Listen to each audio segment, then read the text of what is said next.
de maiores. Estos son exemplos deste compromiso que debemos transmitir máis clara e máis intensamente.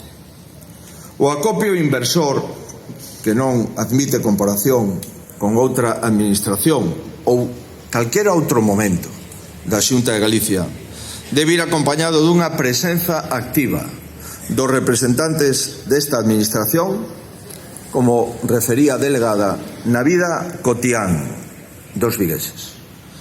A ciudadanía sabe que o seu benestar depende dun conxunto de administracións, entre as cales está a administración que xestiona os servicios públicos esenciais para a cidade de Vigo, a Xunta de Galicia.